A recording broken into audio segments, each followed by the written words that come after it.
Let's start even in pre-independence. The Congress Party was created as an amalgamation of India's interests leading up to the independence movement. It was a large umbrella party. It incorporated all kinds of interests from across the country.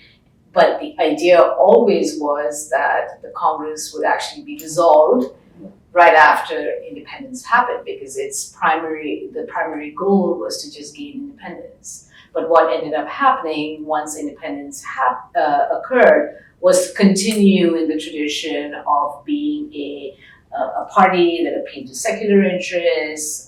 It was the grand tent, in many ways kind of parallel to political parties that we might see in the West as well, right? But that path was one of making sure secular ideals of the Constitution were upheld, protecting minority rights. But at the same time, no question about it, it was a party governed by elites. Think about the early leaders of the party. It was Nehru and the Gandhi clan and so forth, who were elites of the country. They were sort of first family of the country.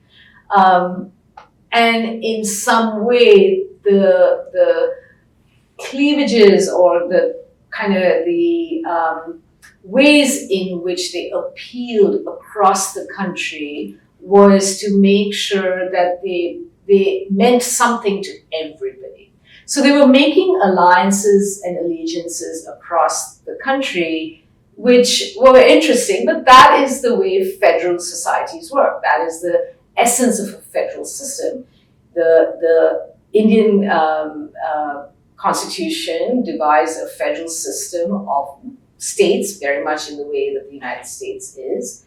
India's states is actually based on language, which is very interesting. So the reorganization of the country, which took place in the 50s and 60s, was based on language. And states then continued to be created, even through the last decade, based on language. So even in the last 10 years, there have been 3 states that have been created based on language and political interests.